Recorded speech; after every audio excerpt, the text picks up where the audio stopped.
Was A Bridge Too Far an epic masterpiece or a glorious failure? Today we're taking a deep dive into this colossal 1977 war film, one of the last of its kind.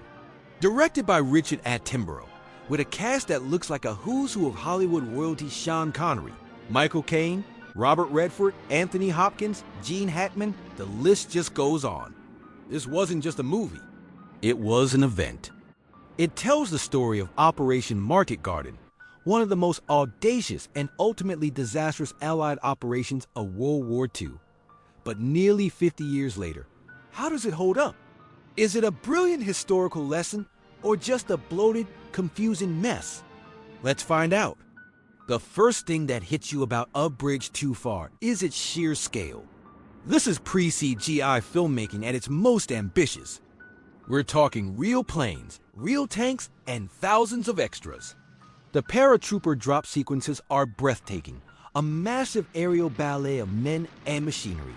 You can feel the logistical nightmare it must have been to film, mirroring the logistical nightmare of the actual operation. Attenborough's commitment to authenticity is astounding.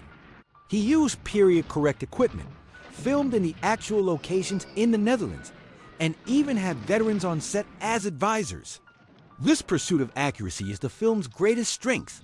It doesn't feel like a dramatization. It feels like a meticulously researched documentary brought to life. You're not just watching history, you're immersed in it. But this commitment to historical detail is also where the film starts to run into trouble. The movie is based on Cornelius Ryan's brilliant book of the same name, which masterfully wove together hundreds of individual stories. The film tries to do the same, jumping between dozens of characters across a vast battlefield. We're with the British paratroopers at Arnhem, the American 82nd and 101st Airborne Divisions, the British Ground Forces, and even the German Command. While this gives you an incredible God's eye view of the battle, it comes at a cost. It's hard to get emotionally attached to any single character.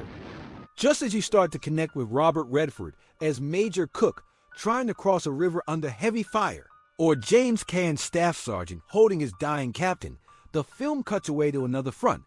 The all-star cast almost works against it. You see Sean Connery, not General Urquhart. You see Michael Caine, not Lieutenant Colonel Vandeleur. They are movie stars playing roles, which sometimes pulls you out of the gritty reality the film is trying so hard to create. This brings us to the core criticism. The film can be confusing, especially for viewers unfamiliar with the operation. There are so many units, objectives, and locations that it's easy to get lost. You have Market, the airborne part, and Garden, the ground part. You have 3 main bridges to capture. You have different divisions with different commanders.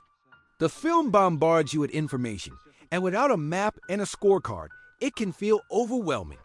Unlike a more focused war film like Saving Private Ryan, which tells a very personal story within a larger event, A Bridge Too Far prioritized the grand strategy over individual human drama. It's a film about logistics, communication failures, and the brutal arithmetic of war. Its main character isn't a person. It's the operation itself. So, how does it connect with actual history? Incredibly well. A Bridge Too Far is perhaps one of the most historically accurate war films ever made. The details are spot on. From the Germans discovering the Allied plans on a dead officer to the critical failure to account for 2 SS Panzer divisions resting near Arnhem, a fatal intelligence oversight. The film's central theme, that the plan was too ambitious. A Bridge Too Far is exactly the conclusion most historians have reached. It highlights the arrogance and overconfidence within the Allied High Command, particularly Field Marshal Montgomery, who pushed for the plan. The movie doesn't shy away from showing the catastrophic failures in communication. Radios that didn't work, ground forces that were delayed, and intelligence that was ignored. It's a powerful lesson in how the fog of war can derail even the most brilliant-looking plans.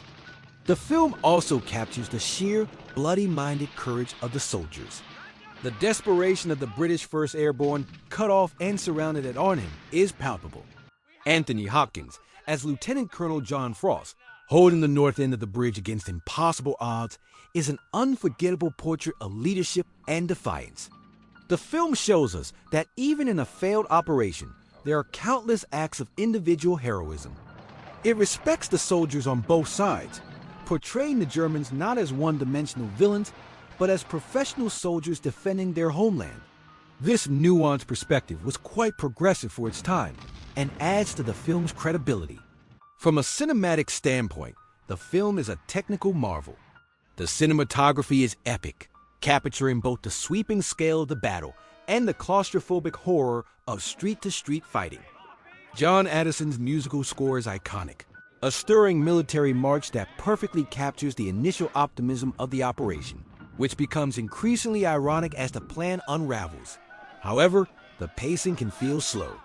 The first hour is dedicated almost entirely to planning and setup. While historically necessary, it can test the patience of a modern audience accustomed to more immediate action. The 3-hour runtime is a serious commitment. So, what's the final verdict? A Bridge Too Far is a flawed masterpiece. Its ambition is both its greatest asset and its biggest weakness. It sacrifices character depth for historical breadth, and its narrative complexity can be alienating. It's not an easy film to watch. It's dense, long, and often emotionally distant. But as a piece of historical filmmaking, it is monumental and unparalleled. It is a sobering examination of military failure and a tribute to the soldiers who paid the price for it. It forces you to think about the nature of command, the role of chance in battle, and the human cost of a single flawed decision. It's not a film you watch for simple entertainment. You watch it to understand. You watch it to bear witness to a pivotal, tragic moment in history, recreate with a level of detail and respect that has rarely been matched. It may not be the most emotionally engaging war film, but it is certainly one of the most important. A true epic from a bygone era of filmmaking. Thanks so much for watching. If you're a fan of epic war movies or history, what are your thoughts on A Bridge Too Far? Let me know in the comments below.